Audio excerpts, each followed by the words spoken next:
puissant. Père, tu n'as pas d'égal. Je te suis infiniment reconnaissant pour ce merveilleux programme. Et je prie que tu nous révèles les mystères cachés derrière la réussite au nom de Jésus. Seigneur, ta parole est pleine de mystères, de profondeurs qui nous challenge et qui nous amène à un palier, un piédestal assez élevé. Nous te bénissons pour ce soir et te rendons grâce. Accorde à chacun l'intelligence, la sagesse, la capacité de comprendre, Seigneur, cette profondeur. Honneur et louange te reviennent à toi seul, au nom de Jésus. Amen. Amen. Alors, très rapidement, on peut s'asseoir. Alors, le thème que nous allons développer ce soir, du moins la partie que je vais développer, c'est la loi de la réussite. Vous savez, j'aime à dire que la loi, quand on parle de loi, ce sont des principes. Et vous savez, les lois, on ne peut pas les contester. Les lois s'appliquent sur nous. La loi, c'est la loi. Lorsque vous prenez deux enfants, j'aime à dire, qu'ils soient blancs, qu'ils soient noirs, vous les mettez sur un immeuble et vous les jetez, les deux vont tomber. Il n'y a pas un qui ne tombera pas parce qu'il est blanc. La loi de l'attraction va s'appliquer sur les deux. Donc c'est inéluctable. Donc quand on parle des lois, il faut comprendre que c'est un principe qui a été établi par Dieu. On ne peut pas changer ça. Mais simplement, il y a des lois qui contre d'autres lois. Donc il faut comprendre ça. Il y a des lois qui contre d'autres lois. Et j'en parlais sur la loi de l'apesanteur. Il y a la loi de l'aérodynamique qui vient contrer cette loi. Et c'est pourquoi nous voyons des avions.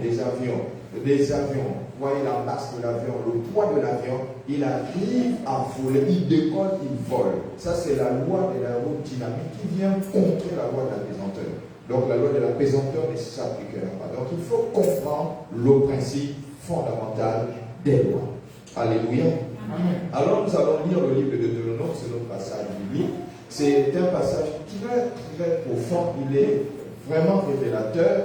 Il est non seulement révélateur, mais il est évocateur. Il est plein de mystères. Alors, écoutez et restez simplement assis. Deutéronome, au chapitre 28, le verset 1 au verset 14. La Bible dit ceci: si tu obéis à la voix de l'Éternel, ton Dieu, en observant et en mettant en pratique tous ces commandements que je te prescris aujourd'hui, l'Éternel, ton Dieu, te donnera la supériorité sur toutes les nations de la terre. Alors, permettez-moi d'abord de vous dire ceci. Je vais lire et puis je vais faire un petit commentaire, une petite exégèse en quelques 10 minutes afin de comprendre et puis que nous passions à la définition de certains mots tels que la Russie. On parlera de ça. Le verset dit ceci: voici toutes les bénédictions qui se répandront sur toi et qui seront ton partage lorsque tu obéiras à la voix de l'Éternel ton Dieu. Tu seras béni dans la ville, au verset 3, et tu seras béni dans les champs. Le fruit de tes entrailles, le fruit de ton sol, le fruit de tes troupeaux, les portées de ton gros et de ton menu bétail, toutes ces choses seront bénies. Ta corbeille et ta huche seront bénies. Tu seras béni à ton arrivée et tu seras béni à ton départ. L'Éternel te donnera la victoire sur tes ennemis qui se lèveront contre toi. Ils sortiront contre toi par un chemin, un seul chemin. Ils s'enfuiront devant toi par sept. L'Éternel ordonnera à la bénédiction d'être avec toi dans tes greniers, dans toutes tes entreprises. Il te bénira dans le pays que l'Éternel, ton Dieu, te donne.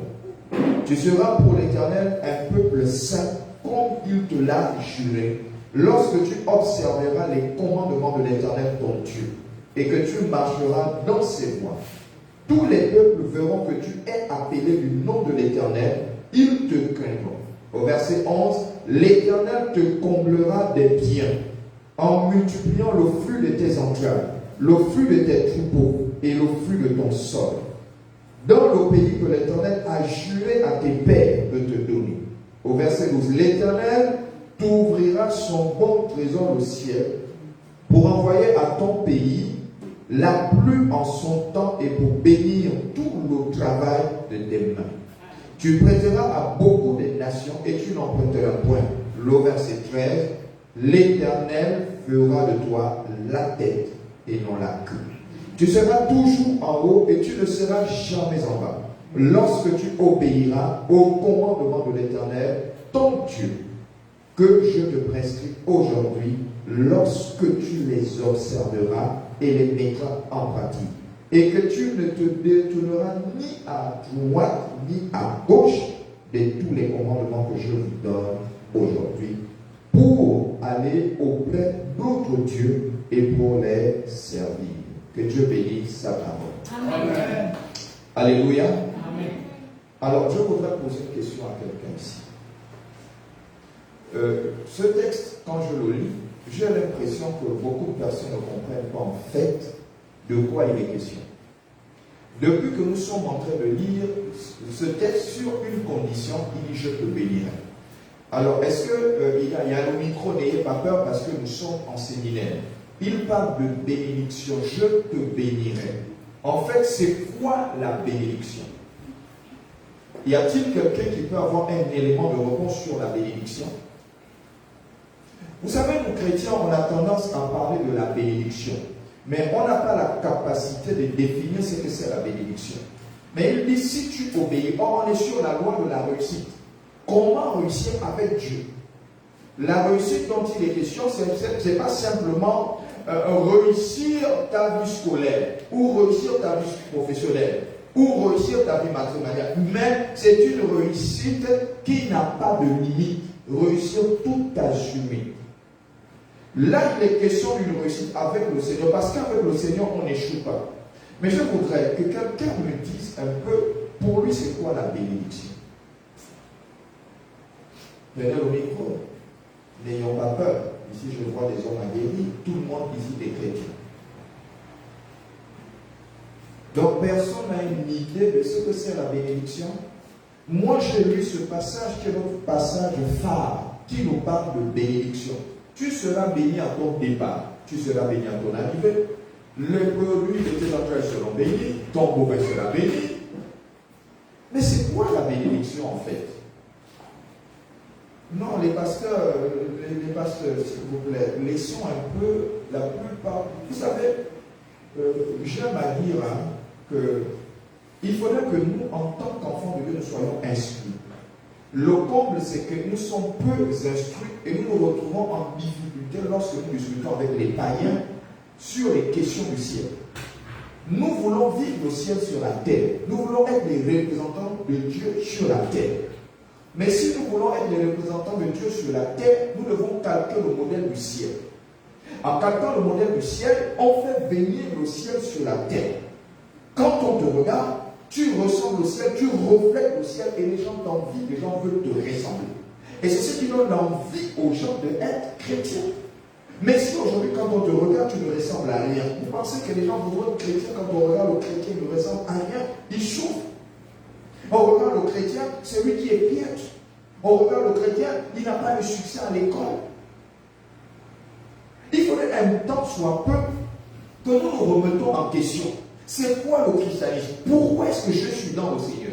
Pourquoi est-ce que je persévère dans cette foi? Quel est le problème? Pourquoi je suis? Et quand tu te retrouves face aux gens, tu n'es pas capable de pouvoir expliquer certaines choses qui semblent être les moindres. Aujourd'hui, on est coincé sur la bénédiction, on n'arrive pas à donner la définition de la bénédiction. Mais pourtant, à chaque fois, quelqu'un nous donne quelque chose, on dit tu es béni. On déclare toujours des paroles sur lui, tu es béni. Mais c'est quoi la bénédiction? Y a-t-il quelqu'un, excepté les pasteurs? Y a-t-il une maman forte? Y a-t-il une maman forte? Je vais vous parler de certaines lois. Vous allez voir que l'application de cela va nous amener au succès. Y a-t-il quelqu'un? Diaconesse, prends le micro et donne la bénédiction. Mais je sais que certaines personnes avec la définition que je donne vont peut-être dire donner la définition que je donne. Souvent, que j'ai l'habitude de donner, normalement les enfants qui sont séduits devraient avoir un élément de réponse. C'est quoi la bénédiction en fait? Gloire à Dieu. Alléluia. Pour moi, la bénédiction, je veux dire que c'est lorsque tu es comblé. Tu ne manques de rien. C'est ça une bénédiction. Donc, quand tu es comblé, tu ne manques de rien. C'est ça la bénédiction. Quelqu'un d'autre? Quelqu'un d'autre. Il faut écrire sa définition parce que je vais vous expliquer un certain nombre de choses. Gloire à Dieu. Moi, la bénédiction, c'est les bienfaits de Dieu. Les bienfaits de Dieu. Oui, c'est. Ça peut être quoi, par exemple? C'est quelque chose de bon, quelque chose de bien. La réussite, par exemple. La réussite, par exemple. Très bien. Alors, vous voyez que, est-ce que quelqu'un d'autre peut donner un élément de réponse? Quelqu'un d'autre peut donner ce qu'il pense de la bénédiction?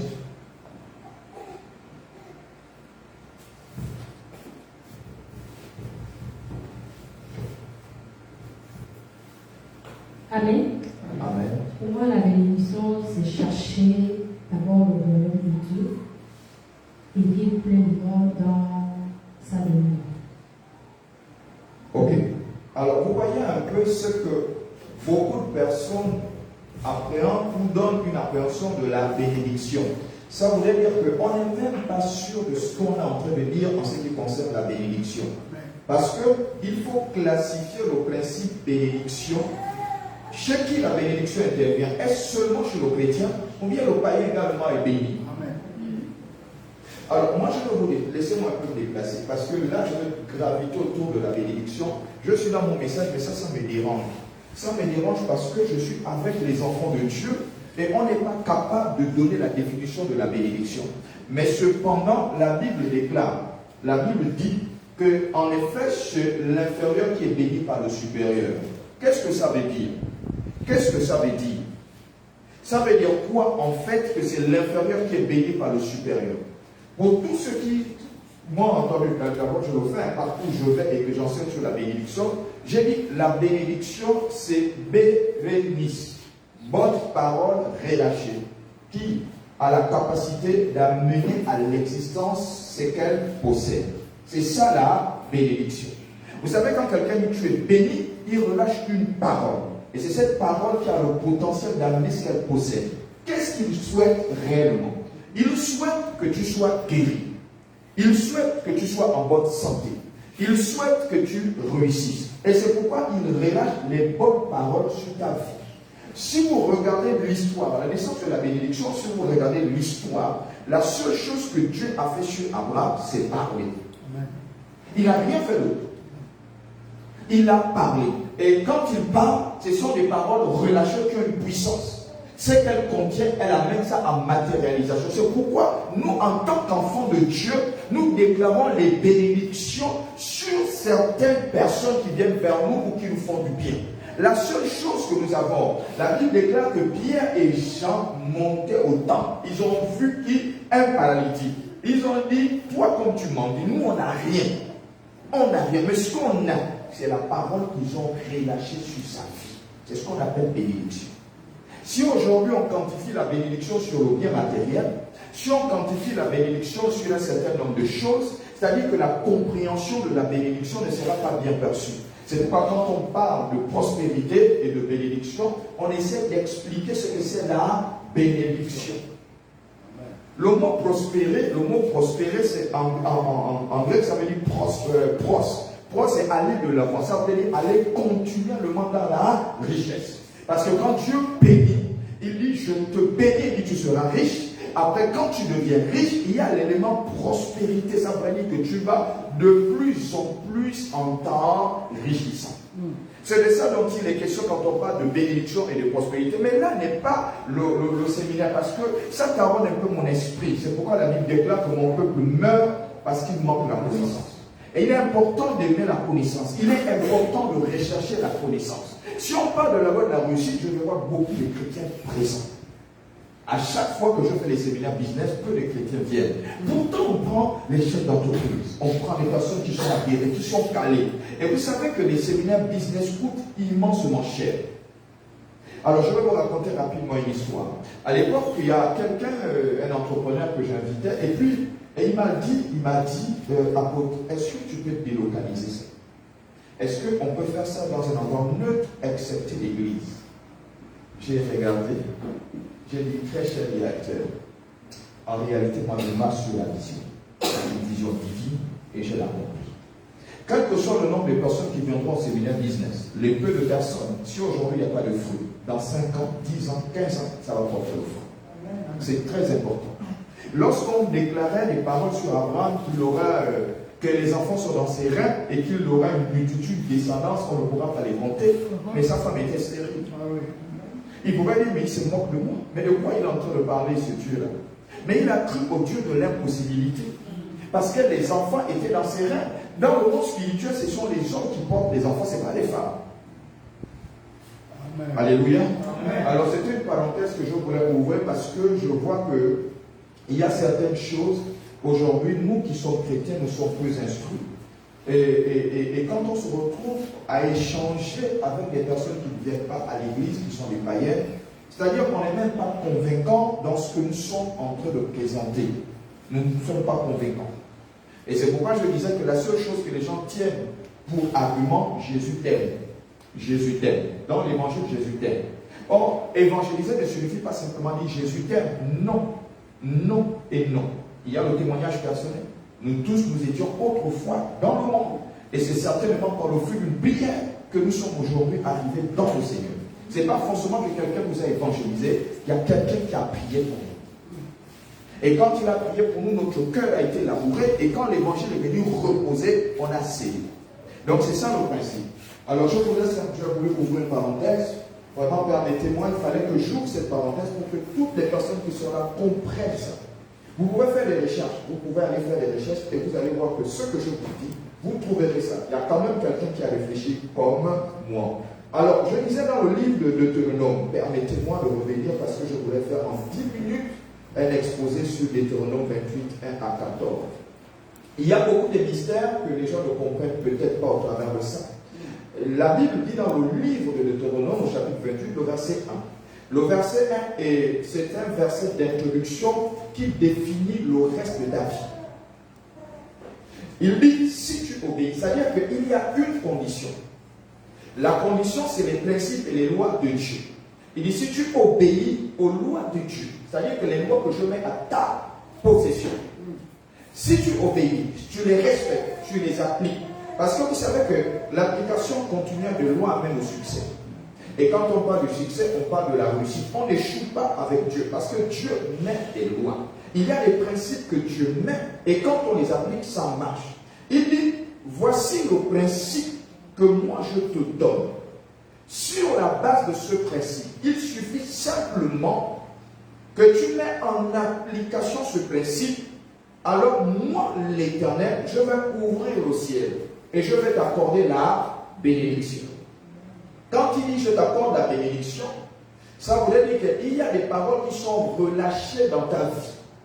Et ces paroles doivent arriver à matérialisation parce que tu mets en pratique les lois. Dans le monde de la mathématique, c'est un monde un peu beaucoup plus pratique. C'est pourquoi, quand on parle de la science, on dit elle est exacte. Avec Dieu, il y a la certitude, il y a l'exactitude. Si Dieu dit qu'il ressuscite les morts, c'est parce qu'il a la capacité, le potentiel de ressusciter les morts. Et pour ressusciter les morts, il y a un principe. Et ce principe, ce sont des lois. Et c'est pourquoi il dit, derrière ça, il dit, voici toutes les bénédictions qui vont te poursuivre. Dans notre version, il dit, ça va t'atteindre. Parce que tu mets en pratique celle. Toutes les bénédictions qui se répandront sur toi et qui seront ton partage lorsque tu obéiras à la voix de l'Éternel, ton Dieu. Là-dedans, on peut déjà développer une loi, la loi d'obéissance. On en parlera. Pour réussir, il y a déjà un principe de la loi d'obéissance. Il dit, si tu obéis à la voix, il dit, voici toutes les bénédictions. Donc, il est important, bien aimé, dans le cas de la réussite, on parle de la loi. La réussite, pour réussir, que ce soit dans le ministère, pour réussir, que ce soit dans la vie matrimoniale, pour réussir dans tous les domaines que nous connaissons, que ce soit le domaine sportif, que ce soit le domaine scolaire, que ce soit le domaine professionnel ou entrepreneurial, il y a des éléments importants, des éléments clés sur l'obéissance. Vous ne pouvez pas vous décider de mettre en place une entreprise et que vous n'avez pas été enseigné. Vous n'avez pas les mécanismes, les rouages qui vous permettent de mettre en place une entreprise. Sinon, dès que vous allez la mettre, elle va faire faillite parce que vous ne connaissez pas les rouages. C'est pourquoi on dit qu'il y a des lois, il y a des principes qui sont établis, qui te permettront de pouvoir voir comment on fait premièrement un business pour faire comme un projet. Et puis, vous allez commencer déjà à mettre en place votre projet. Et c'est sur la base de ce projet que vous avez déjà une prévision. Parce que quand on met en place un projet, on a une vision de ce que ça va rapporter. Mais jamais on a pensé à faillite parce qu'on est positif. C'est quand ça tombe que le bas blesse. Parce qu'il y a certaines lois qui n'ont pas été respectées. Donc c'est de ça dont je voudrais, tout autour de mon exposé, parler des lois. Les lois qui amènent à la réussite. Alors avant de parler de toutes ces lois, je voudrais donner la définition de la réussite. C'est très très important. C'est quoi la réussite en fait?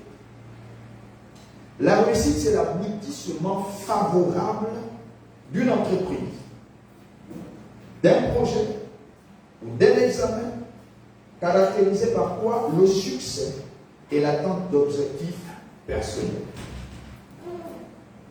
Alors, je reprends cette définition. La réussite, c'est l'aboutissement favorable d'une entreprise. Ça voudrait dire que tu mets en place une entreprise et quand tu mets en place l'entreprise, ça aboutit et ça porte le fruit. Tu embauches 1000 Gabonais, tu les payes et derrière ça, tu as la plus-value. On dit ça, c'est ce qu'on appelle la réussite. Et souvent, je vais qualifier la réussite, quand je discute avec les gens, je dis souvent à plusieurs personnes que le fait que tu travailles ne définit pas que tu as réussi. Les gens sont choqués. J'ai dit, si tu qualifies la réussite comme étant quelqu'un qui est professionnel, si jamais tu perds le travail, tu as tout perdu. Pour moi, ce n'est pas ça la réussite. Pour moi, quand tu travailles, je dis, tu as une stabilité, tu es indépendant. Et c'est cette indépendance qui va te permettre maintenant de bâtir ta fortune, enfin de parler de ce qu'on appelle réussite. Pour moi, la réussite, ce n'est pas le travail. Ce n'est pas parce que tu travailles que je vais dire que tu as réussi. Quand j'arrive, tu loues. Quand j'arrive, tu loues des voitures. Pour moi, tu as réussi. Tu perds ton emploi, tu vas te retrouver chez ton petit frère. Et c'est lui qui va te mépriser. Pour moi, ce n'est pas ça la réussite. J'appelle que tu as une stabilité financière, tu es indépendant financièrement, mais tu n'as pas réussi. Maintenant, dans la définition de la réussite, on nous dit clairement ce que c'est la réussite. On dit que c'est l'aboutissement favorable d'une entreprise, d'un projet ou d'un examen caractérisé par le succès et l'atteinte d'objectifs personnels. Parce qu'il y a des objectifs qu'on définit. Je parlerai de ça sur le fait grâce. Il y a des objectifs qu'on se fixe. Et ces objectifs, on doit les atteindre. Et pour les atteindre, on met en place un certain nombre de mécanismes que je vous parlerai un peu plus. Ce sont les managers généralement et les leaders qui utilisent ce mécanisme pour réussir. Parce qu'il y a des délais de réussite. On n'attend pas être vieux pour réussir. Mais il y a des gens qui ont commencé vieux pour atteindre le sommet de la richesse. Un peu comme celui qu'on appelle KFC, le vieux de KFC. Ça a 60 ans qu'il loue cette entreprise. Et il devient multimilliardaire. Vieux. Celui qui fait les résultats KFC, c'est quand il allait en retraite qu'il s'est rendu compte qu'il n'avait rien fait dans sa vie. Il s'est rendu compte et il a créé ça, il a monté. Aujourd'hui, on le voit partout. Vieux comme ça, c'est comme ça qu'il a lancé son business, étant vieux. Alors, je disais que c'est caractérisé par le succès et l'atteinte des objectifs personnels. Ça peut être professionnel ou sociaux. Donc, il est important de comprendre que lorsque on réussit, c'est que dans nos différentes visions, c'est-à-dire dans nos projets ou dans nos études, parce que réussir, les études, ça voudrait dire que tu es au primaire. Au primaire, tu commences au primaire, tu as le CM2. D'autres, on appelle ça la classe de 5 ans, je ne sais plus trop. Merci. De notre époque, c'était CM2. Quand tu arrives au CM2, c'est-à-dire que c'est la fin d'un cycle. Tu vas dans un autre cycle. Là, on dit que tu as réussi. Quand tu es en 6e, il y a aussi, tu vas aller de classe supérieure en classe supérieure. Et quand tu vas arriver en terminale, quand tu vas affronter le baccalauréat, c'est seulement le succès, tu auras réussi. Donc tu vas dans un autre cycle. Après, tu viendras prendre le cycle en disant, je veux préparer le cycle universitaire où tu vas affronter le problème de licence. après tu vas sur le master, après tu vas sur le doctorat, ainsi de suite. Et quand tu auras terminé, tu dis, j'ai terminé avec cette partie. Ça, tu as réussi dans le domaine scolaire. Mais pour réussir dans le domaine scolaire, il y a des prérequis. On ne se lève pas maintenant et on dit on réussit. Non. Toutes les personnes qui ont réussi ont nécessairement fait des sacrifices. Des gros sacrifices. Nous en parlons. Donc, toujours la définition de la réussite. La réussite se définit comme le résultat positif d'une action, une victoire ou l'accomplissement de sa vision ou de ses ambitions. Alors, je parle de vision et je parle d'ambition. Deux choses importantes à comprendre dans la réussite. Il y a la vision et il y a l'ambition. Alors, pour que vous compreniez mieux vision et ambition, parce que ça, c'est ce que j'ai mis dans cette définition. J'ai dit, on ne peut pas exclure la vision. Quand on est dans le cadre christocentrique, on ne peut pas exclure la vision. Tout homme de Dieu marche selon la vision divine. C'est que Dieu met dans sa vie. C'est sur cette base qu'il fonctionne.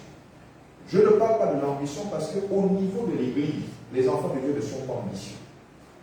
L'ambition, là, je pense que j'ai déjà enseigné ici, l'ambition, elle est purement humaine. C'est une volonté personnelle. C'est un désir personnel. Mais la vision, elle émane de Dieu. C'est Dieu qui donne la vision, qui sait là où tu dois partir. Donc, en tant qu'enfant de Dieu, nous ne pouvons rien faire sans vision. Il y a des gens qui improvisent, qui se lèvent un matin, qui disent, bon, moi je voyage, je m'appelle à l'emballer. Un matin, il se lève. Mon frère, est-ce que Dieu t'a parlé? Qu'est-ce que tu vas aller faire là-bas? Est-ce que tu as communiqué avec Dieu? Mais aujourd'hui, on est sous le contrôle divin. Donc, pour faire quelque chose, il faut consulter Dieu. Et c'est Dieu qui te parle et qui dit, voici comment ça va se passer. Vous savez, j'ai aimé beaucoup l'histoire de Jacob. J'ai aimé cette histoire. Jacob n'a rien fait sans consulter Dieu. J'ai aimé l'histoire de Jacob. Il arrive, il consulte Dieu. Après, il arrive, c'est le combat. Il dit, toi, la je ne te laisse pas si tu ne déclares pas les paroles de bénédiction sur ma vie. Il dit, ok, je te bénis. Je déclare sur toi que tu ne seras plus Jacob. Donc, trompeur, supplanteur. Désormais, tu t'appelles Israël vainqueur. Parce que tu t'es battu avec Dieu, tu as été victorieux. Donc, désormais, Israël, c'est vainqueur. Voilà quelqu'un qui rentre dans une bénédiction. Lui-même, on déclare la bénédiction sur lui, il ne ressent pas encore la bénédiction. Le chemin est long. Il faudrait qu'il fasse ce processus pour arriver chez Laban. Et c'est là-bas où la bénédiction va commencer. Mais pourtant, partant de chez lui, chez Laban, c'était compliqué.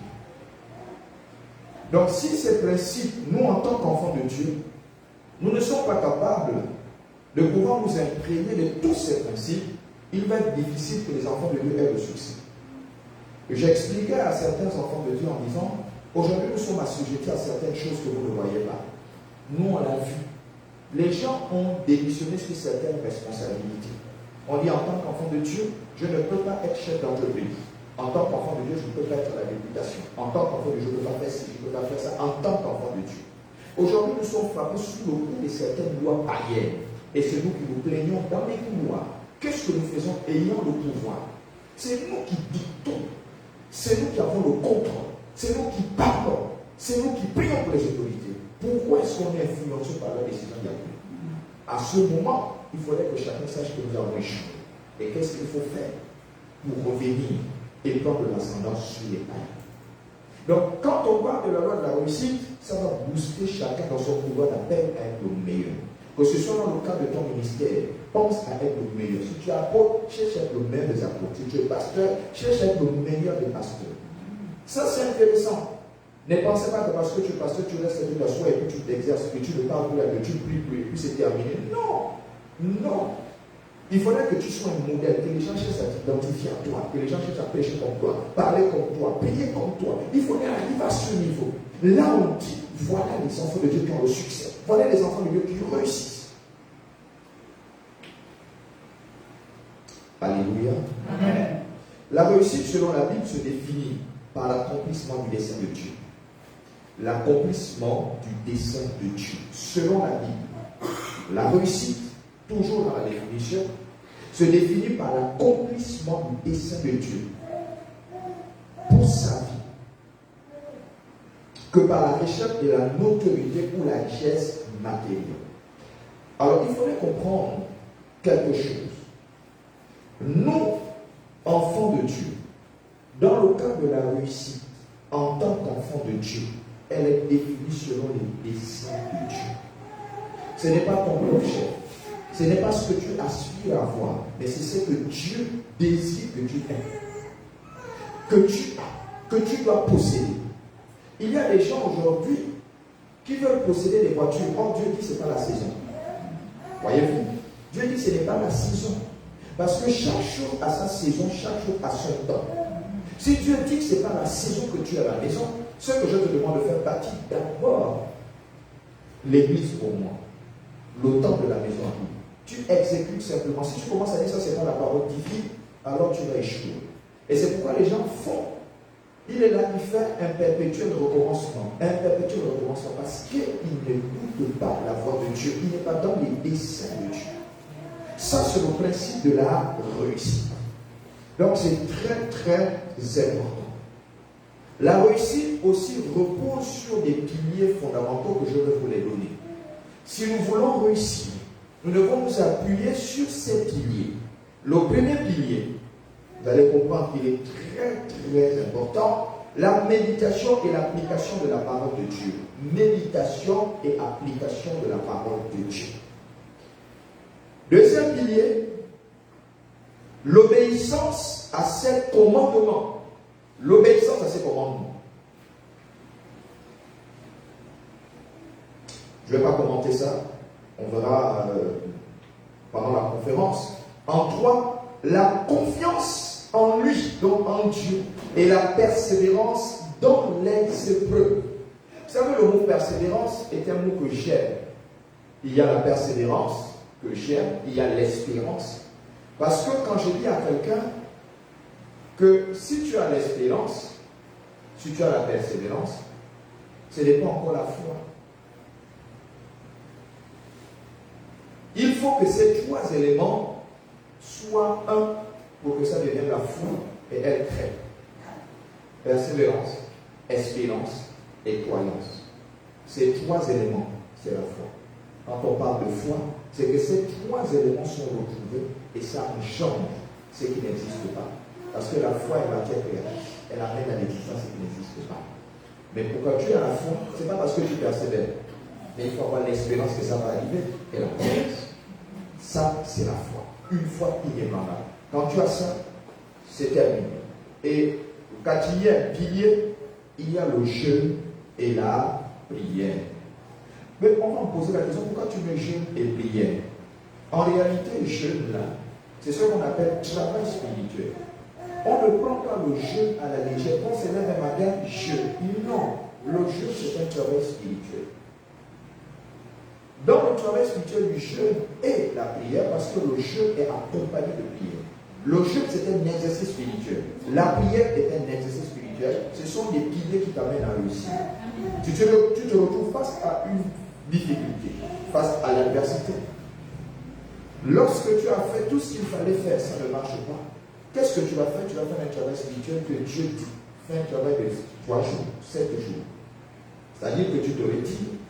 Et tu vas faire un travail, soit un travail d'élévation, parce que le travail spirituel, il n'y en a que 2, il n'y en a pas plusieurs. Soit tu fais un travail spirituel d'élévation. Quand on dit élévation, ça veut dire que tu veux élever ton niveau spirituel. Il y a le travail où on dit, moi je recherche la face de Dieu. On appelle ça le travail d'élévation. C'est pourquoi vous entendez les gens dire, je suis dans la montagne. Maintenant, il y a un autre travail spirituel. C'est quand il y a des difficultés, quand tu as des combats. C'est là où tu entends quelqu'un qui dit, je suis dans le désert. Parce que dans le désert, c'est fort. Le combat là, c'est fort. Quand tu as les combats, c'est ça. Donc, si les gens ne comprennent pas ça, pourquoi on fait le jeûne? Et que c'est un pilier qui amène à la réussite, alors ils vont jamais pouvoir. Ils vont faire des jeûnes délibérés. Donc, le jeûne, c'est pas tu te lèves le matin, tu dis je vais jeûner. Non. Il y a un travail de fond derrière le jeûne. On ne jeûne pas n'importe comment. C'est pourquoi ça fait partie des piliers de la réussite. Voilà les quelques piliers fondamentaux qui nous permettent de réussir dans le cadre de la réussite. Alors, il y a une loi très importante que je voudrais parler en ce qui concerne la réussite. Pour réussir, premièrement, il y a la loi de la fidélité. Vous savez, même au niveau de l'Église, pourquoi l'Église échoue? Parce que la loi de la fidélité n'est pas appliquée dans la vie de beaucoup d'enfants. La loi de la fidélité. Mais c'est quoi la fidélité? La fidélité est la qualité d'une personne constante dans ses sentiments, ses engagements ou ses habitudes. Je reprends. La fidélité est la qualité d'une personne constante dans ses sentiments, ses engagements ou ses habitudes témoignant d'attachement, de loyauté et de dévouement. Waouh! Vous voyez, quand on parle de la fidélité dit que c'est une personne constante. Quand on parle de constant, c'est une personne qui ne varie pas, qui ne change pas.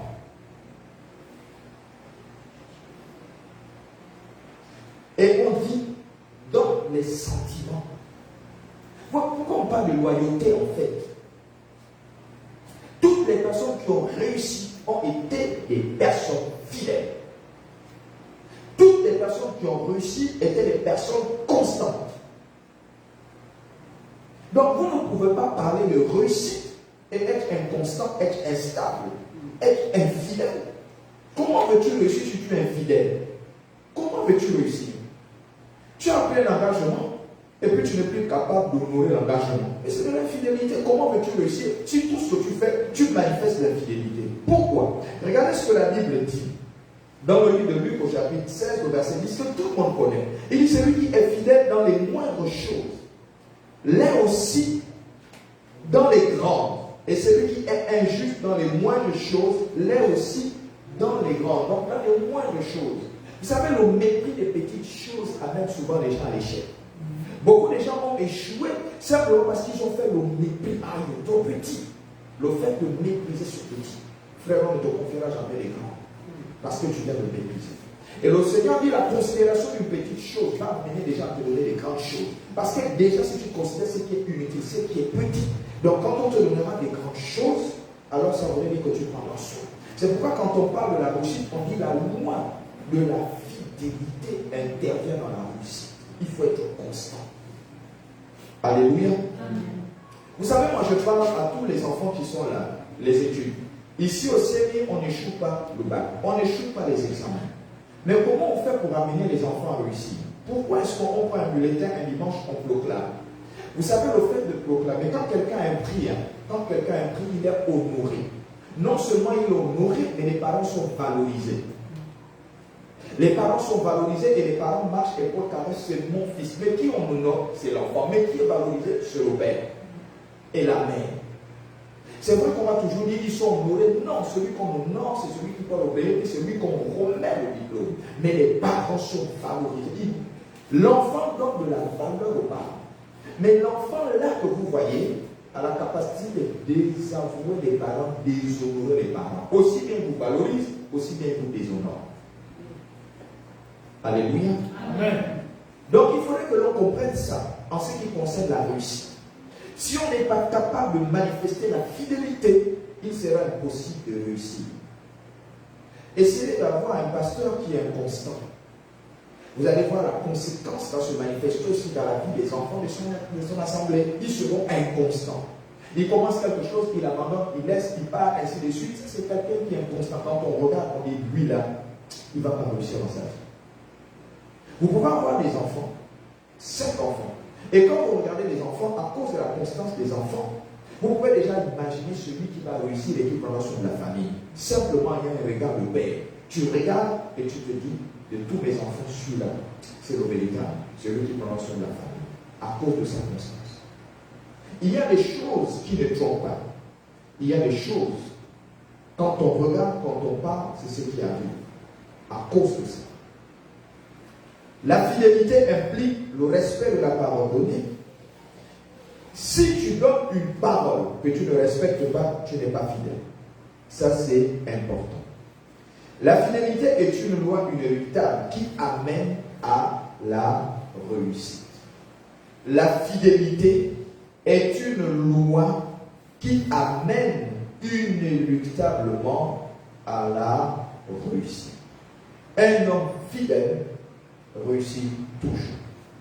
Même si quelqu'un va venir va me contredire que non, c'est pas possible, il est fidèle. Non, un homme fidèle, c'est quelqu'un qui est constant. Donc il n'y a pas de raison qu'il échoue. Et si vous voyez, quand Dieu parle de la fidélité, Dieu parle de la fidélité de toutes les personnes qui ont été fidèles au principe que j'ai établi ont toujours réussi.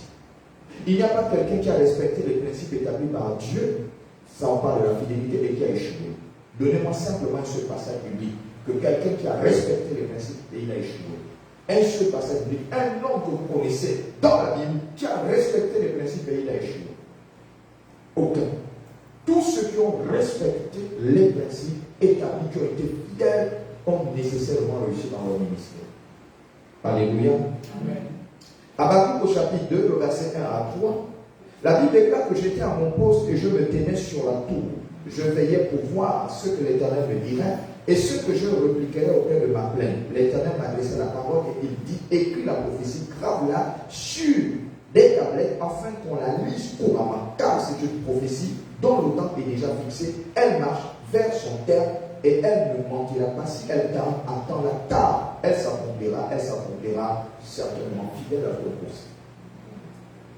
Aujourd'hui, beaucoup de personnes, en tant qu'enfants de Dieu, sont infidèles à leur poste. Sont infidèles à leur poste.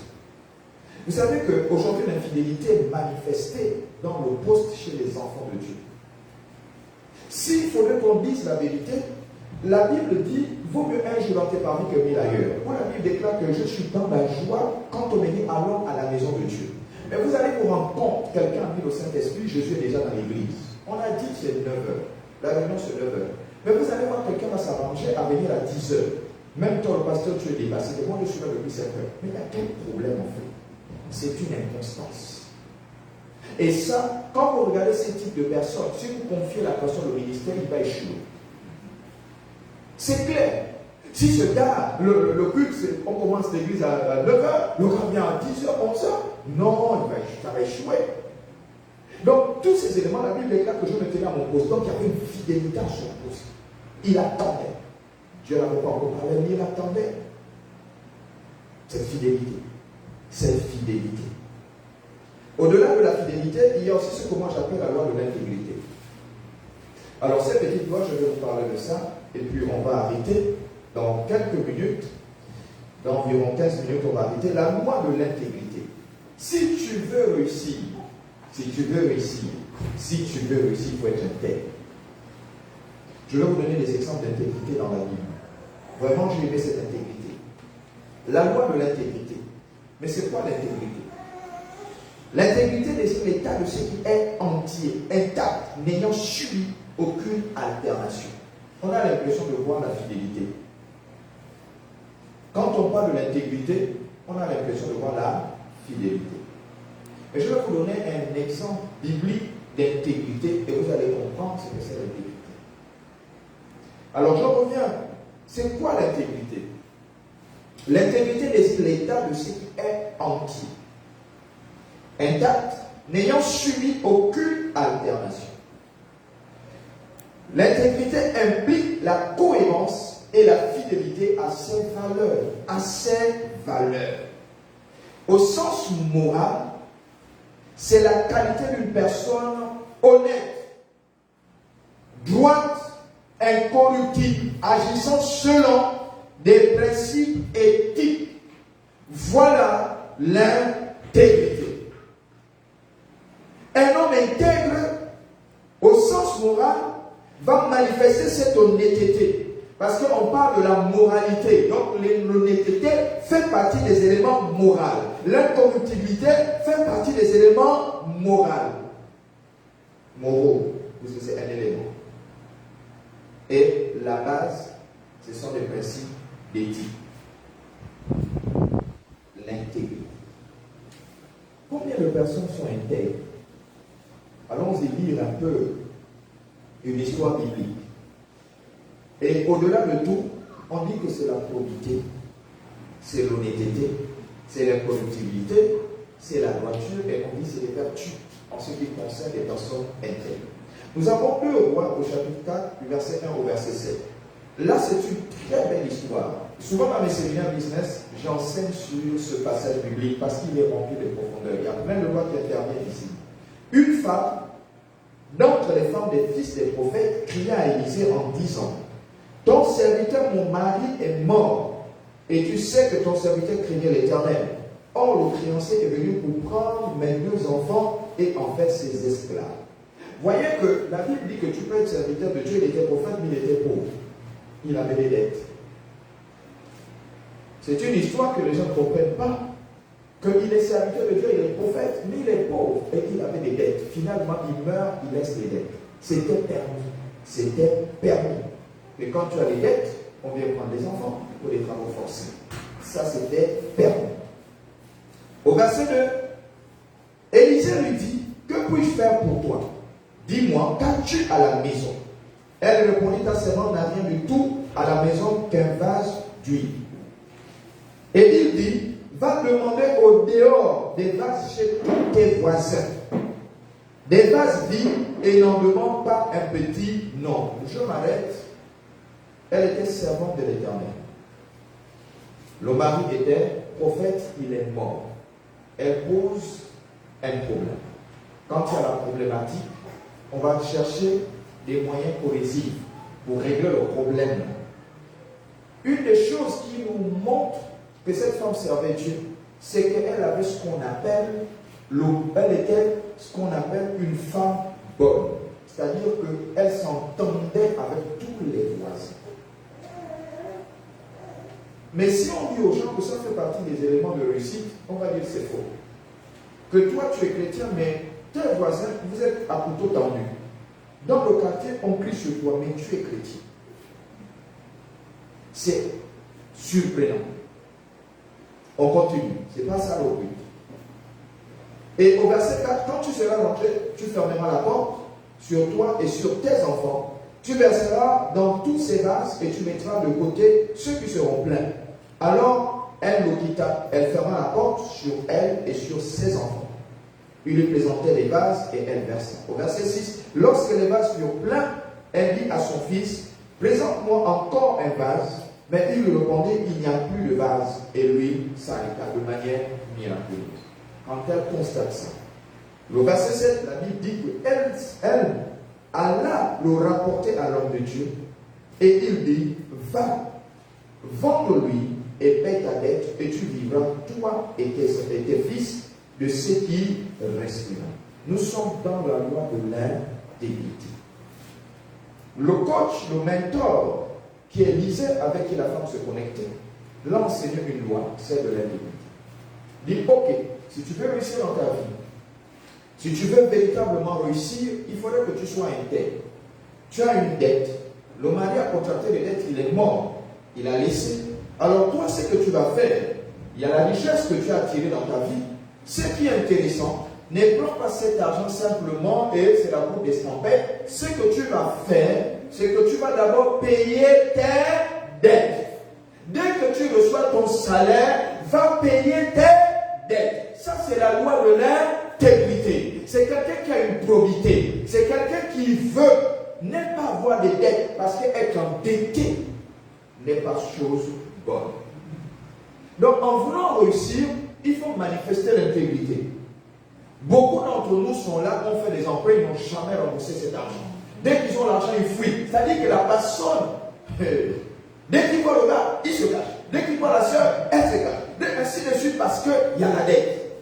Donc la soeur, en tant qu'enfant de Dieu, est obligée de faire des micmacs pour pouvoir mettre la main sur toi. Quand ta soeur vient à 7 heures, toi tu sors à 4 heures. Quand la soeur vient la nuit, toi tu n'es pas encore rentré.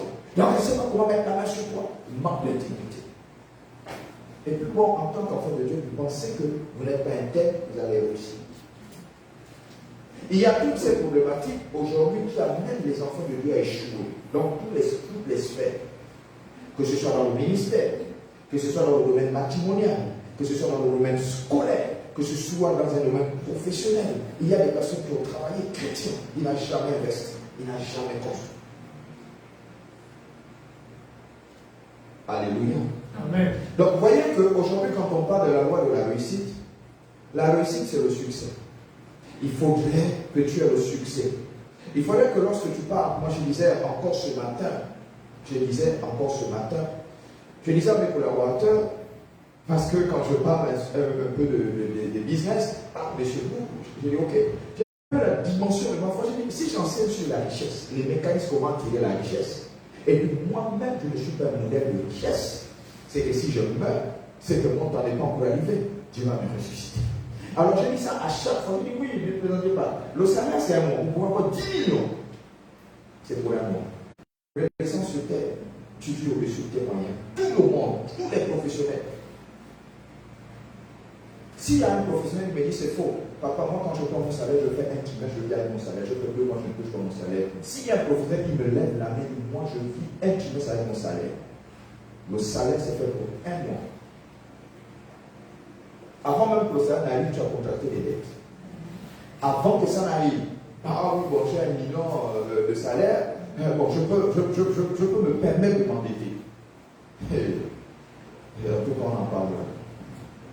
On a parlé sur les bases, on en parle. Donc, il faudrait que chacun de nous puisse comprendre qu'en tant qu'enfant de Dieu, pour réussir, nous devons manifester de l'intégrité. Et une dernière loi que je souhaiterais que chaque enfant de Dieu comprenne, c'est la loi de la discipline. Alors, je parle de la fidélité, je parle de l'intégrité, et là, je parle de la discipline. J'aime bien parler de la discipline aux enfants de Dieu. En disant aux enfants de Dieu que si nous voulons réussir, et si nous ne sommes pas disciplinés, ça va être compliqué, ce sera entre griffes. Un indiscipliné a réussi. C'est très rare de voir des personnes indisciplinées réussir. La plupart des personnes indisciplinées sont exclues, licenciées, révoquées. Ça, je sais de quoi je parle. Si tu veux réussir, il faut la discipline. Vous savez, en tant que chef d'entreprise, en tant que responsable d'entreprise, si j'ai un chrétien que j'embauche, je ne sais pas, je fais une maman, je l'embauche, elle est mon employée. Sachant que moi je suis son pasteur et en même temps je suis son directeur. Alors elle va se décider, elle prend 3 heures, elle ferme le bureau, elle reste là-bas, dans le bureau en train de méditer, en train de prier. Rindo, rata, rara, feu, dans le bureau. Une fois, 2 fois, on me rapporte, c'est la 3e fois, je l'appelle, je comprends, je demande l'explication. Le bureau n'est pas le lieu approprié pour que tu pries. C'est quoi le problème en fait? C'est quoi le problème des enfants de Dieu? Aujourd'hui, il faudrait qu'on vous enseigne ça parce que les enfants de Dieu échouent parce qu'ils disent moi je suis chrétien, là-bas on me persécute, il va fermer le bureau, commence, et puis Dieu on persécute. Non, personne ne te persécute. Personne ne te persécute. Il y a une méthode de prière. C'est pourquoi le Seigneur a dit 2 choses importantes. Le Seigneur dit, il parle de la prière de silence et il parle de la prière de chronologie. Vous pouvez même regarder quelqu'un comme ça, vous êtes en train de prier, vous intercédez. Lui, il ne sait pas. Vous êtes dans les profondeurs spirituelles, lui, il est dans le monde physique. Après, il n'y a même pas. Tout de suite, ce qu'il voulait faire, il change, il part. Mais tu vas vouloir prier, oh, feu. Non. Dieu n'est pas ça. Respecte ton chef. Respecte ton directeur. Sinon, il te licencie plus tard. Ah non, moi, je suis chrétien. Vous savez, là-bas, il y a tous les attaques. Quand j'arrive, je mets le feu. D'accord. Tu vas être viré. À plus le diable. C'est toi, c'est pas le diable. Donc il faudrait que nous comprenions ça. Il faudrait que nous comprenions ça. Et nous enseignons ça à nos enfants. Moi, quand je parle de moi, j'ai donné un secret. Ça fait 21 ans que je travaille, 21 ans que je travaille à l'heure réglementée. Qu'est-ce que je fais? Je prends possession. Il n'y a personne. C'est moi qui prends possession. Je pose mon pied, je pars. Je suis le premier. Là, je prends possession. C'est pourquoi même quand on enseigne sur la paix, on dit, vous savez, vous qui bâtissez les hôtels là, quand vous vous réveillez à 4 h du matin, vous faites quoi? Vous méditez ou bien vous priez?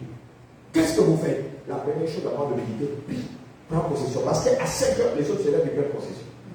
Nous, on prend 4 h possession parce que les autres ont fixé là, c'est 5 h. Les autres commencent, ils commencent à partir de 1 h, ils s'arrêtent à 3 h. Moi, je prends 4 heures jusqu'à aujourd'hui, jusqu'à l'heure. Donc, quand je me lève à 4 heures, je prends possession, je pars. C'est moi qui corrige ma journée. C'est moi qui organise ma journée. Ça, c'est le secret. Chacun de nous organise des désirs, voir. Il dit, moi, je veux voir ça. Quand il y a des choses qui sont incohérentes, parle au Seigneur. Tu dis, Seigneur, je n'ai pas voulu que ça arrive. Mais si ça arrive, c'est que tu veux que ça arrive et tu veux m'enseigner. Vous savez, corrigeons nos journées. Ce n'est pas toutes les journées qui sont joyeuses. Mais nous, on parle, on dit la journée joyeuse. Moi, j'appelle la joie. Tu parles. Pourquoi 4 heures? Parce que ceux qui vont se lever à 5 heures aussi vont aussi parler en leur faveur. Maintenant, il faut prendre l'ascendant sur ceux qui vont dire. Bon, c'est juste une parenthèse. Il faut que les gens comprennent ça. Donc, nous avons dit la discipline. Écoutez-moi très bien. La discipline est un chemin en or qui conduit de façon irréfutable à la richesse. La discipline, c'est le chemin en or qui vous conduira de façon irréfutable à la réussite. Le fait d'être discipliné. Quand vous entendez discipliné, on va parler de discipline. Et là c'est un mot combiné.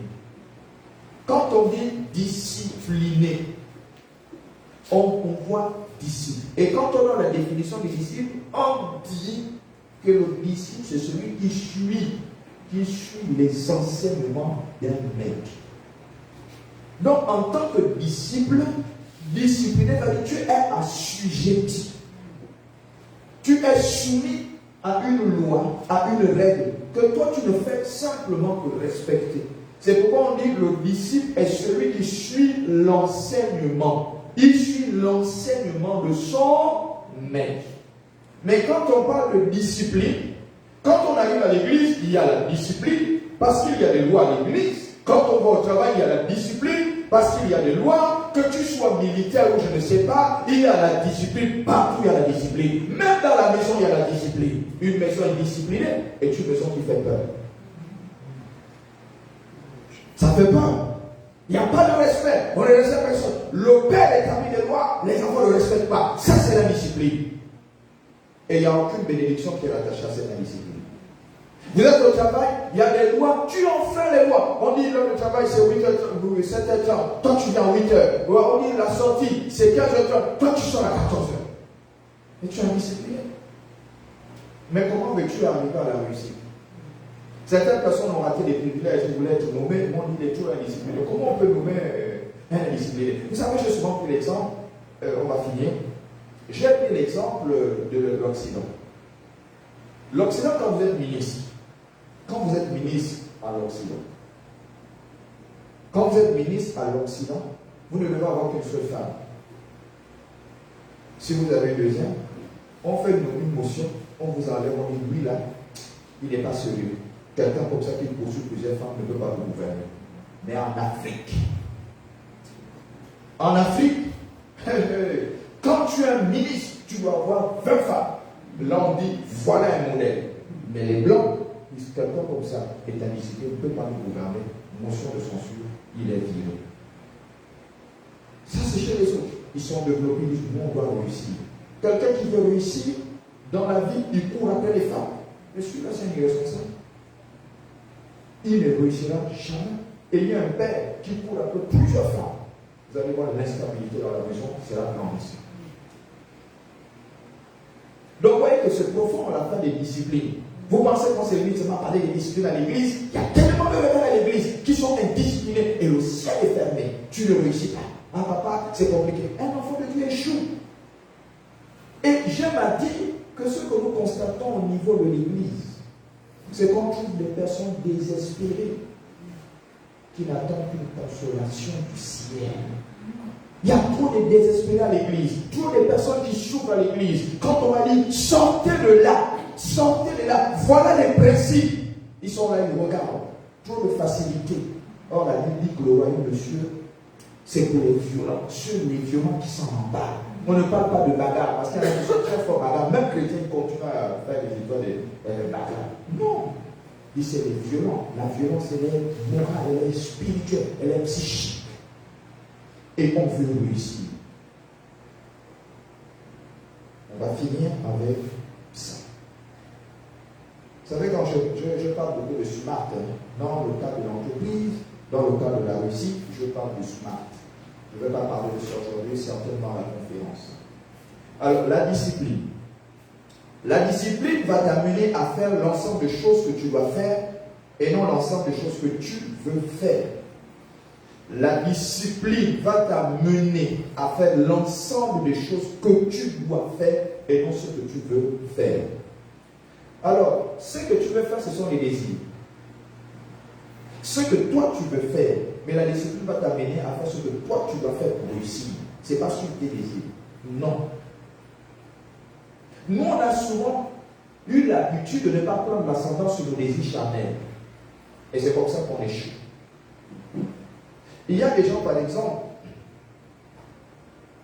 je ne sais pas s'il faudrait que je parle un jour, pendant la conférence, des émotions. Les émotions. La plupart des gens qui font ce qu'on appelle la dépression, le vrai problème, bien aimé, c'est les émotions. Le vrai problème, c'est les émotions. Or, les émotions émanent de la partie psychique que nous on appelle l'âme.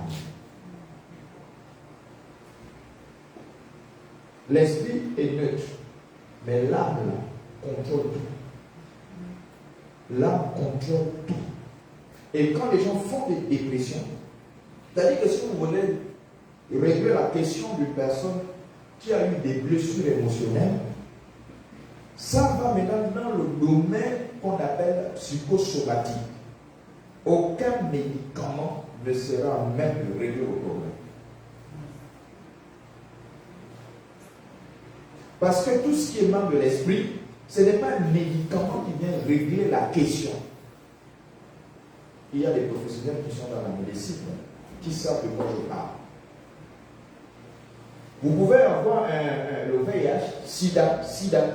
Vous faites la maladie, il y a des symptômes, mais dans les résultats, on ne trouve rien du tout. Rien du tout. C'est pourquoi certaines personnes, lui-même, il a fait son désordre, il va commencer à accuser le sorcier, que si je pris ça sur le sorcier. Oh, c'est faux. On va faire l'examen, il a ça. Mais il y a d'autres, vous allez faire, on appelle ça des problèmes psychosomatiques. Et pour régler ces problèmes, il faut venir chez moi. Les problèmes dépressifs, il faut venir chez moi. Les problèmes émotionnels, venez chez moi. L'hôpital ne va pas guérir ça. Donc, la discipline va t'amener à faire l'ensemble des choses que tu dois faire et non l'ensemble des choses que tu veux faire. Il y a une discipline qui est imposée, comme je vois souvent ici à l'église. Il y a une discipline, on dit ça c'est consacré. C'est la discipline. Ici c'est pour le Père, c'est la discipline. Ce sont des objets consacrés, des objets que le sacrificateur seul a le droit de toucher. On donne, ne faites pas. Ça rentre dans l'ensemble des choses que tu dois faire et non ce que tu veux faire. Alors, au lieu de rentrer dans l'ensemble des choses que tu dois faire, parce qu'il y a une discipline, tu fais ce que tu veux faire. Allez, tu montes, tu commences à apprendre, à jouer. Or, il y a une discipline qui est là. C'est ce que ça veut dire en petit français. Donc, il est important que chaque enfant de Dieu comprenne que dans le cadre de la réussite, la discipline intervient. Et la discipline, c'est l'ensemble des choses que tu dois faire. On t'a donné une indication, faites. Si tu ne le fais pas, c'est de l'indiscipline. Et là, tu peux même hypothéquer ton avenir. Alléluia. Amen. Alors la semaine, le samedi, le vendredi, permettez-moi, nous allons parler de la loi de la décision, nous allons parler de beaucoup de choses en ce qui concerne la réussite, et nous allons parler de toutes ces choses qui vont nous permettre de pouvoir réussir dans nos projets, réussir dans nos études, parce qu'il y a un plan pour réussir, que ce soit dans les études, que ce soit dans le domaine matrimonial, que ce soit dans le domaine professionnel, que ce soit dans le domaine des affaires, il y a un plan, il y a une structure. Mais malgré que tu structures ton projet, si ces éléments-là, ces lois, ne sont pas pris en compte, tu vas brillamment échouer. Alléluia. Amen. Alors, il est 18h30 et je souhaiterais qu'il y ait des questions. Je souhaiterais qu'on échange sur les quelques 3 lois que j'ai parlé. S'il y a des questions, il y a des interrogations, je souhaiterais qu'on discute en quelques 10-15 minutes sur ces différentes lois de la réussite. Réussir, comme je vous dis, est très profond. On ne se lève pas un matin et puis on dit on réussit. Non. La réussite implique toutes ces lois. Que ce soit l'Église, les lois interviennent. Que ce soit dans le domaine scolaire, ces lois interviennent. Que ce soit, il y a des personnes ici qui ont arrêté l'école. Des personnes ici qui ont arrêté l'école. Il faisait l'école et il a arrêté parce qu'il était encore petit, il n'était pas conscient de l'importance de l'école. Mais quand moi je me lève ici et je dis qu'au Gabon, je ne parle même pas de l'Afrique, j'ai dit au Gabon, la voie par excellence pour réussir c'est l'école. Il y en a qui me regardent comme ça. Il dit, papa, moi je n'ai pas besoin d'école pour réussir. Je dis, très bien. Quand j'avais ton âge, je parlais comme toi. Je fais 5 ans sans être allé à l'école. 5 ans parce que je disais que les personnes qui vont s'élever, ce sont des personnes qui pourront rendre témoignage de leur vie parce qu'elles ont réussi. C'est pourquoi quand on se lève, on parle de la réussite parce qu'on est d'abord des modèles. Ce n'est pas à cause du travail qu'on va dire qu'on a réussi, ce n'est que la stabilité. Lorsque j'étais plus jeune, je me suis converti, je crois que j'étais dans les 18 ou 19 ans. Et je n'avais jamais souhaité me convertir et être chrétien parce que les conditions que vivaient les chrétiens à cette époque-là étaient exécrables. Je n'enviais aucun chrétien. Au contraire, ils étaient méprisables. Et puis je disais, je ne peux pas. Parce que si c'est ça, être chrétien, pauvre comme ça, souffrir comme ça, c'est pas la peine. Mais je ne savais pas que Dieu est en train de me préparer. Et il y avait des gens qui priaient pour moi. J'ai fait 5 ans sans être à l'école. Et puis je m'interrogeais, je me suis dit que, mais en fait, est-ce que je serais un bon... ça c'est des choses que je faisais le banditisme, mais plus je l'ai. Et puis je m'interrogeais. Ça c'est quelqu'un que Dieu est en train de sauver. Est-ce que je serai un bon père? Est-ce que je serai un bon époux? Est-ce que ma femme sera fière de moi? Est-ce que mes enfants seront fiers de moi? Si vous qui êtes là, petit, vous ne vous posez pas ces questions, ce n'est pas la peine. Vous allez prendre une trajectoire dangereuse. Il faut déjà penser à ta moralité. Penser aux enfants que tu as. Est-ce qu'ils seront fiers de toi, d'avoir un père comme toi? Est-ce qu'ils parleront positivement de toi? Est-ce que ton époux sera fier? Est-ce que mon époux sera fier de moi? Et toutes ces questions t'arrivaient mon esprit étant païen. J'étais païen, j'étais bien à Saint-Pio, je faisais bien mon banditisme tranquille, ma cigarette, et toutes les histoires que tout le monde connaît, tranquille. Et puis un jour, en fait, j'étais exaspéré. C'est là où Dieu a eu l'épaule carrée. C'est pas qu'on m'a évangélisé, épaule carrée, Dieu a eu l'épaule carrée. Tu es en train de souffrir. Je sens que c'est de moi dont tu as besoin. Il faut venir. Personne ne m'a évangélisé. C'est Dieu lui-même qui est venu vers moi. Il dit, lui, là, il a besoin de moi. Effectivement, j'avais besoin de ce type-là que je ne connaissais pas. Et c'est comme ça que j'ai dit, effectivement, j'ai beaucoup souffert. Bon, mais comme toi, tu me tends la berge, c'est une opportunité. Je vais un peu y aller essayer. Et c'est comme ça que je suis tombé dedans. Et quand je suis tombé dedans, je travaillais, je faisais du yoga. Et puis j'avais tout ce que j'avais, et puis j'avais une sphère protectrice très puissante. Aucun sorcier ne pouvait ne pouvait détruire ma sphère protectrice, ça ne pouvait pas venir perturber mon sommeil. Parce qu'avant de dormir aussi, il y a des petites choses que nous faisons. Donc quand tu dors, tu es bien protégé par des choses. Mais ce jour, le Dieu des cieux, créateur du ciel, la terre, a dit ça là c'est petit, moi je passe partout. Il est venu d'homme, me parle en vision. What? Ça c'est qui a pu pénétrer ma vision? C'est comme ça que je dis pardon. Tu es au-dessus de ces choses-là. Voilà comment j'ai accepté. Voilà comment j'ai laissé ça. Mais je n'ai pas laissé ça comme ça que je suis le plus allé brûler. Il ne faut pas faire l'erreur là de dire que j'éteins en bas, je prends les trucs des reins, je vais brûler. C'est fini pour toi. Il faut faire un travail spirituel. Tous les objets là qui sont remplis, il faut les décharger. Quand vous les déchargez là, maintenant vous pouvez les brûler. Ce sont des objets inanimés. Mais si vous ne les déchargez pas, l'esprit ne meurt pas. Donc c'est comme ça. C'est le petit travail spirituel. Tout ça là, j'ai brûlé. J'ai jeté. Maintenant j'étais libre. Mon chemin a commencé en avril 1987. C'est là où le chemin du Seigneur commence dans ma vie. Donc je ne suis pas aussi petit enfant dedans, dans l'affaire du Seigneur. C'est comme ça que ça a commencé. Et c'est là où j'ai commencé peu à peu à être beaucoup plus conscient. J'ai dit je veux repartir à l'école. Après 5 ans. Parce que la conscience était maintenant sur les épaules. Mais d'autres avaient dit non, je fais mes petites écoles, je vais faire comme si je repars à l'école. Moi-même aussi, je dois avoir un doctorat. Vous voyez la vision que j'avais. Et c'est comme ça qu'aujourd'hui, je suis là avec vous. Dans le cadre un peu de la réussite que certaines personnes disent, papa, moi je veux te ressembler. Et tu ne connais pas le chemin que j'ai traversé. L'histoire de chacun est une histoire souvent difficile. Personne ne connaît le chemin que les gens traversent. Personne ne sait. Mais vous voyez la personne vient, stable, posée.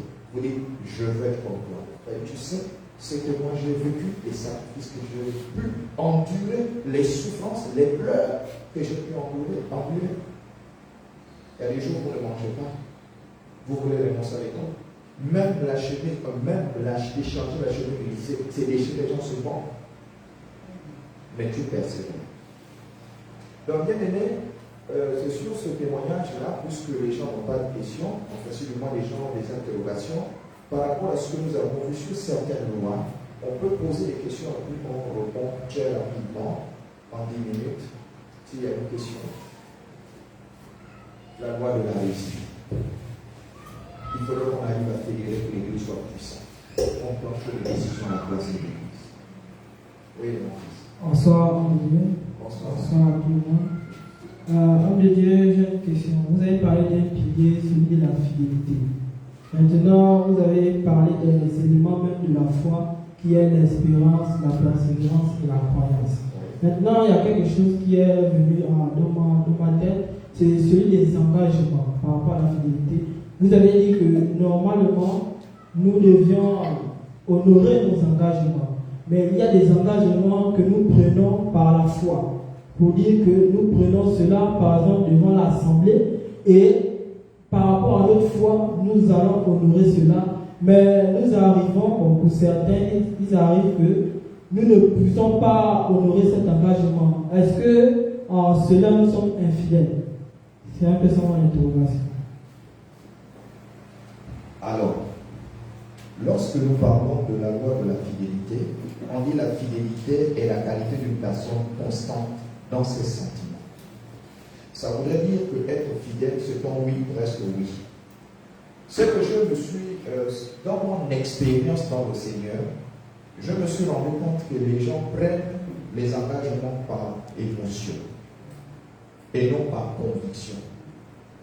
Il y a certaines églises où tu n'as pas besoin que ce soit une conviction, une émotion, on t'impose. Et quand on t'impose, tu sais que l'autorité est imposée. Alors, tu vas faire ce qu'on appelle le SMART.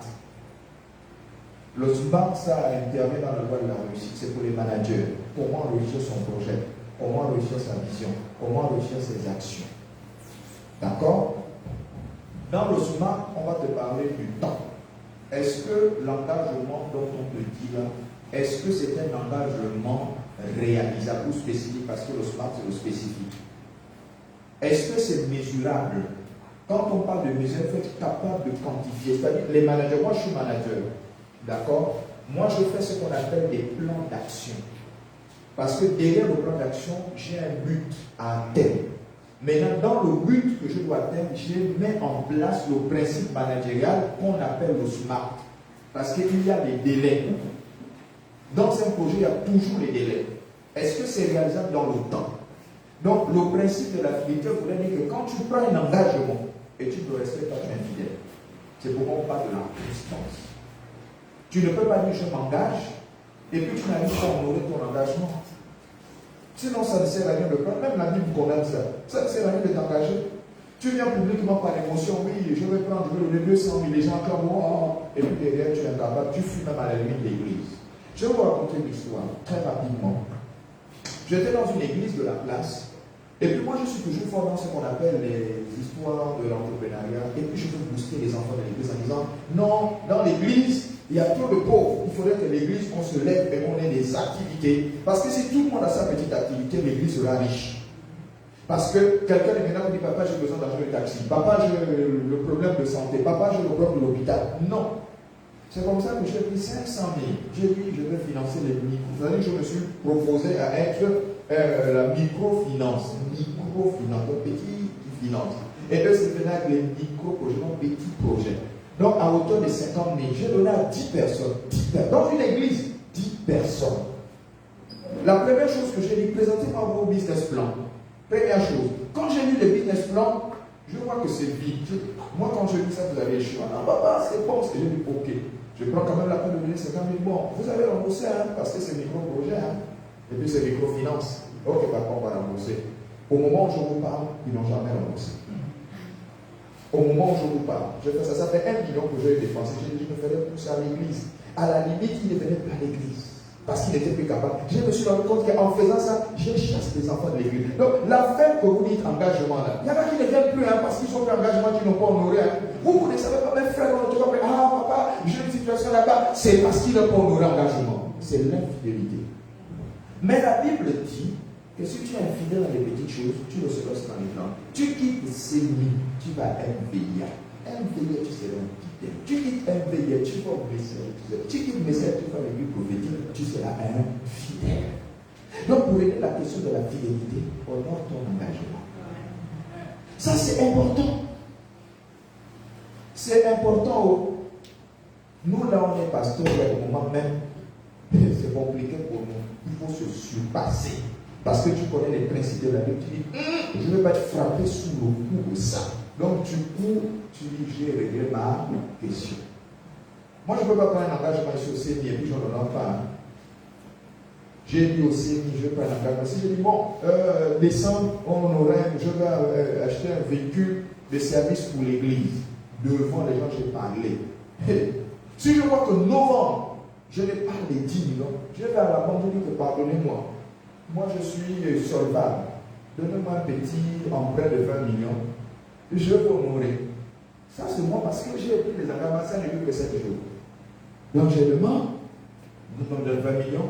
Dans les 20 millions, je prends 15 millions. Je vais acheter une voiture de service. Je vais faire la décoration, je vais mettre tout ce qu'il faut mettre. Voilà, je vais parler. Les gens vont prier pour moi. Hein. Ah, papa, on prie pour. Voilà les bénédictions qui arrivent. Voilà mon salaire aussi qui augmente. Et facilement, je rembourse le crédit. Voilà aussi les secrets de la bénédiction. Donc, sur ce contexte, ne prenez pas des engagements par émotion. Sauf si le leader vous impose. Mais maintenant, tu es bien. Les 50 000 il faut donner. C'est ça le risque. Là, tu es obligé de t'arriver. Ce n'est plus un engagement. Tu respectes la parole du Père. Cette fidélité par ton Père.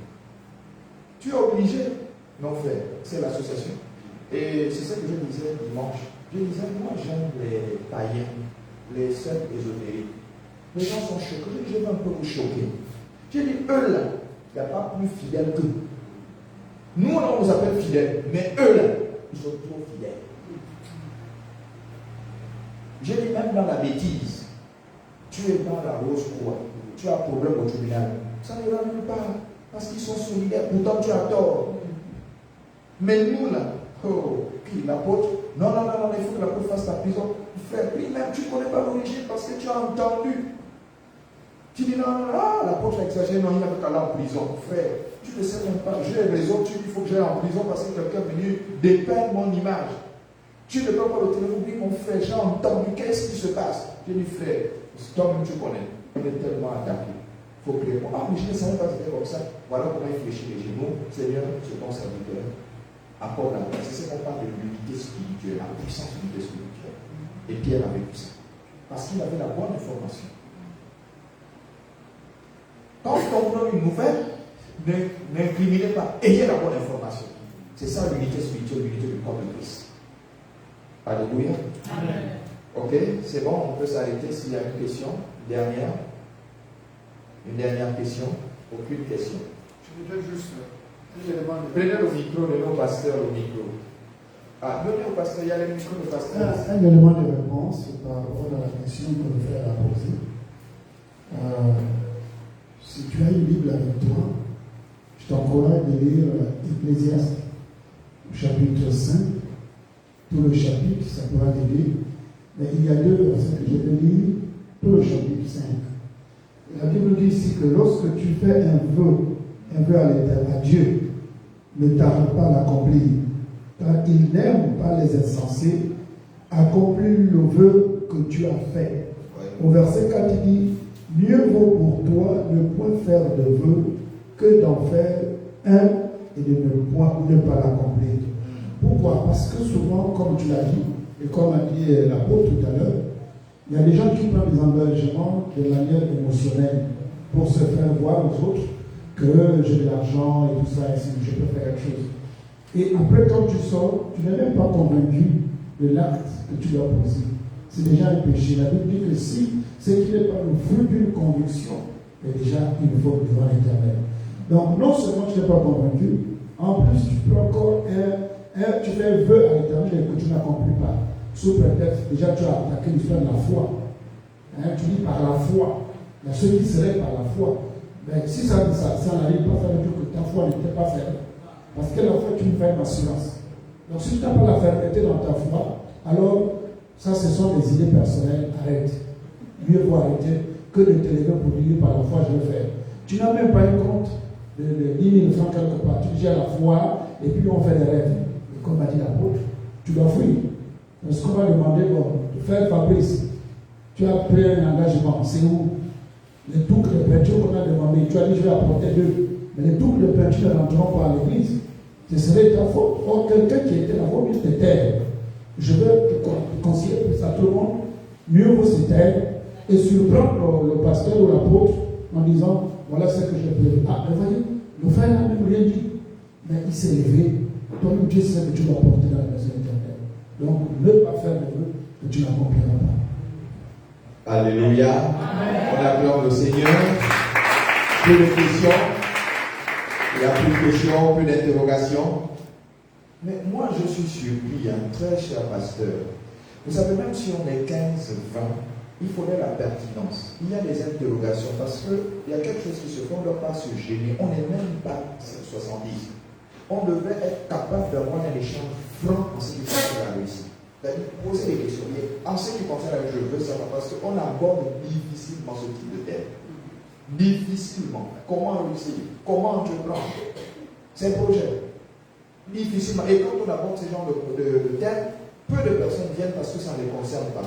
Et puis aujourd'hui, ce que nous retrouvons, on débloque ça. La plupart des personnes qui produisent, c'est les chrétiens. Dès qu'un chrétien est riche, la plupart des gens commencent à lui coller des étiquettes. Il a la reçoit, il est comme si. Oh, lui, il a payé pour arriver là. Moi, j'ai toujours dit aux gens que ceux qui me voient, ils voient bien les chaussures que je porte. Ça fait 7 ans que j'ai cette chaussure. La chemise, ça fait 25 ans. Demain, je me retrouve avec un woman. Toi qui vas me dire que je suis à la gauche, je vais t'imposer les pieds. J'ai dit ça aux gens. Parce que je suis. Donc ça me fait plaisir que je suis. Oh non, il a maintenant les women, c'est sûr qu'il est déjà de l'autre côté. Ah bon? Donc les women là, il n'y a que les gens qui sont là-bas qui méritent ça. Et moi, pasteur, tu vas jouer en woman? Attendez, parlez un jour comme ça. Ça arrive. Ça arrive. Parlez un jour comme ça. Vous allez voir, dès que j'approche, je descends, je t'impose les pieds et je pars sur ta vie. Oui, pourquoi le pasteur Francis, il se retrouve, le pasteur Malouchel, il a 7 voitures, mais c'est quoi l'affaire? C'est sûr qu'il est maintenant à la loge. Ah bon? C'est sûr. Mais vous l'avez vu pour pire, petit à petit, le ministère, quand vous faisiez les séminaires, il y avait 5 personnes. Mais non, aujourd'hui, ça devient méga church. On dit non, lui là, il a le Ghana, il a le lavage de visage, le Ghana. Ah, mais pour la pomme, mais il fait toujours des voyages à Moni. Vous vous souvenez? Or, les gens voient comment on a en train d'évoluer. On se bagarre. Pour en arriver là, on se bat. Tantôt vous êtes 50, tantôt vous êtes 60, et puis un jour vous vous êtes 20. Vous dites, ah, mais il y a un problème avec les enfants de Dieu. Continuons. C'est la persévérance. C'est l'espérance. C'est la croyance. Et là, c'est foi. Ça attire. Il y a une saison pour toutes choses. Il y a un temps pour pleurer. Il y a un temps pour rire. Il y a un temps aussi pour connaître aussi les difficultés du ministère. Alléluia. Amen. Que Dieu te bénisse, qu'il bénisse ton âme et ta vie.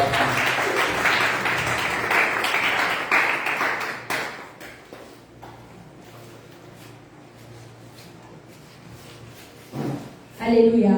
Amen. C'est le premier jour de notre séminaire qui est basé, le thème sur la loi de la réussite. Amen.